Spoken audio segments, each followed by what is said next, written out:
భారత్ ప్రతి దాడుల్లో 11 మంది పాకిస్తాన్ సైనికులు మృతి చెందారు. ఈ విషయాన్ని ఎట్టకేలకు పాకిస్తాన్ అధికారికంగా ప్రకటించింది. 6 సైనికులు, 5 పాకిస్తాన్ ఎయిర్మెన్లు మృతి చెందారని తెలిపింది. మృతుల్లో స్క్వాడ్రన్ లీడర్ ఉస్మాన్ యూసఫ్ ఉన్నారు. 78 మందికి గాయాలైనట్లు పాకిస్తాన్ ప్రకటించింది.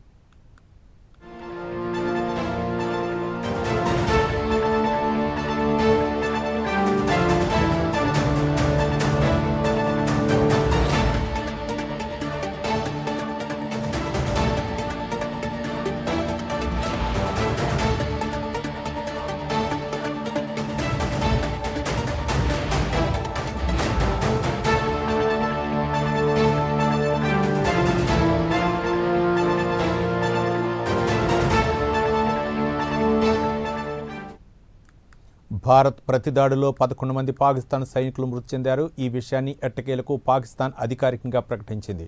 6 సైనికులు, 5 పాకిస్తాన్ ఎయిర్మెన్లు మృతి చెందారని తెలిపింది. మృతుల్లో స్క్వాడ్రన్ లీడర్ ఉస్మాన్ యూసఫ్ ఉన్నారు. 78 మందికి గాయాలైనట్లు పాకిస్తాన్ ధృవీకరించింది.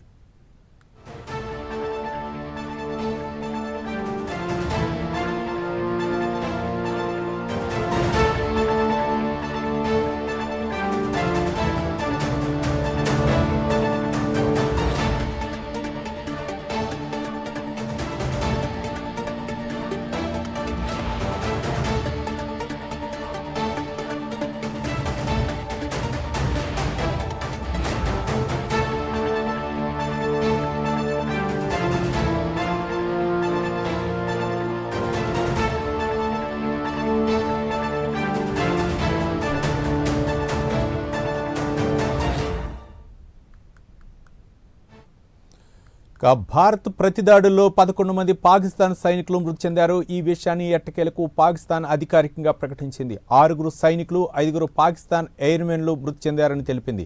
మృతుల్లో స్క్వాడ్రన్ లీడర్ ఉస్మాన్ యూసఫ్ ఉన్నారు. 78 మందికి గాయాలైనట్లు పాకిస్తాన్ ప్రకటించింది.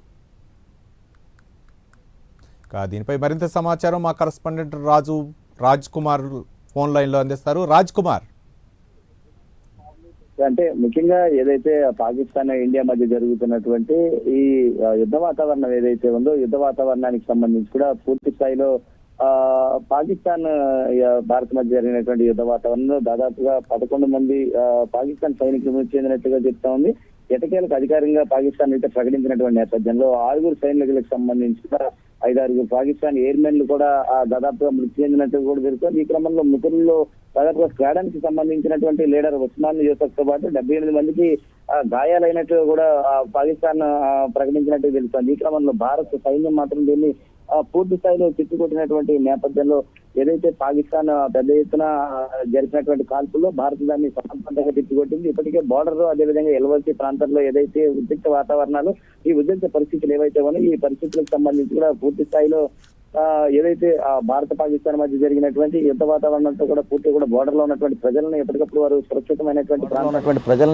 వారు సురక్షితమైనటువంటి ప్రాంతాలకు తరలించినటువంటి పరిస్థితి ఉంది. ఈ తరలించేటువంటి క్రమంలో కూడా భారత సైనికులు అక్కడ ఉన్నటువంటి ఎవరైతే పాకిస్తాన్ అటు డ్రోన్లు మిసైల్తో దాడి చేస్తా ఉంది, దాడి చేసేటువంటి వారందరినీ కూడా పూర్తిగా కూడా మట్టు పెట్టినటువంటి పరిస్థితి ఉంది.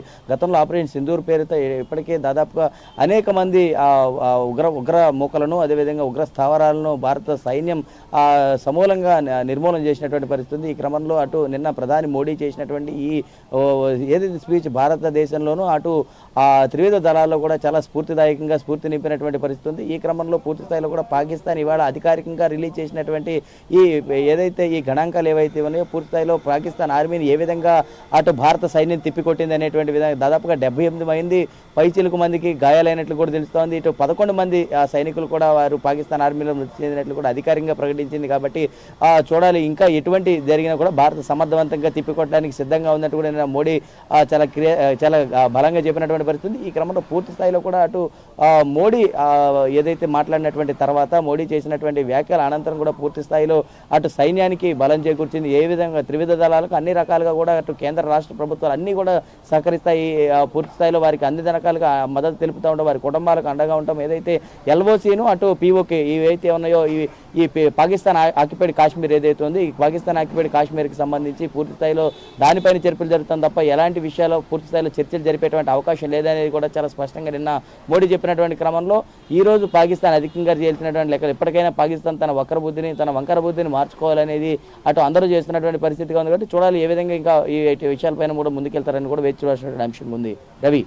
రైట్ రాజ్ కుమార్, అంటే చాలా మంది ఉగ్రవాదులను అయితే ఏరివేసింది భారత్ త్రివిధ దళాలు అయితే మాత్రం ఉగ్రవాద స్థావరాలని లక్ష్యంగా చేసుకున్నారు.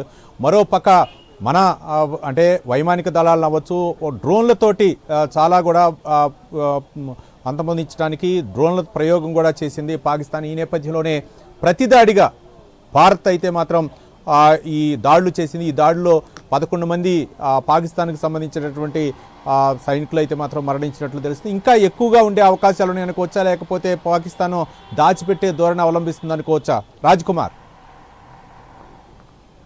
అంటే ఖచ్చితంగా రవి, ఏదైతే ఈ లెక్కలన్నీ మాత్రం పూర్తిగా కూడా అధికారికంగా తేల్చినటువంటి లెక్కలేని ఏ మాత్రం కూడా భావించట్లేదు. ఎందుకంటే భారత్ జరిపినటువంటి ఎదురుకాల్పుల్లో దాదాపుగా ఇప్పటి వరకు ఎక్కువ మందిగానే మరణించినట్టుగా కూడా తెలుస్తుంది. కానీ పాకిస్తాన్ ఆర్మీ తన వక్రబుద్ధిని ఎప్పుడూ కూడా మార్చుకోదు కాబట్టి పాకిస్తాన్ ప్రభుత్వం కూడా పూర్తిగా వీటిని అధికారికంగా వచ్చినటువంటి గణాంకాలు మాత్రం ఇప్పటికీ కూడా బయటపెడితే కేవలం ఏదో నోటి లెక్కల ద్వారానే మాత్రమే ఈ 11 మంది అని చెబుతా ఉన్నారు. కాబట్టి ఇప్పటి వరకు కూడా అధికారికంగా ఎక్కువ మంది వరకే సంబంధించిన అసలు కొంతమందికి అయితే ఈ 78 మంది ఎవరైతే గాయాలు పాలయ్యారో అసలు వీరందరూ ఈ 78 మంది ఏమైనా ఉండేటువంటి అవకాశం ఉందా, లేదంటే ఈ 78 మంది మృతి చెందారనేటువంటి అనుమానం కూడా కొంతమందిలో రేకెత్తుతున్నటువంటి అంశంగా ఉంది. కాబట్టి చూడాలి, పాకిస్తాన్ ఆర్మీ గతంలో చెప్పినటువంటి వేటిగా కూడా ఇప్పటివరకు కట్టుబడి ఉండలేదు. అలాగే ఈ విషయంలో కూడా అధికారికంగా ప్రకటించేటువంటి ఏ లెక్కలైనా సరే ఇప్పటివరకు కూడా తేల్చి చెప్పేటువంటి అవకాశం ఉండదు. కాబట్టి ఇవన్నీ కూడా ఈ లెక్కలన్నీ కూడా పూర్తిగా కూడా ఈ తప్పుడు లెక్కలు అనేటువంటి విధంగానే ఇటు సైనికులతో కావచ్చు అటు ప్రభుత్వాలు కూడా ఆలోచిస్తూ ఉన్నాయని చెప్పుకోవచ్చు. Ravi. Right, thank you Raj Kumar.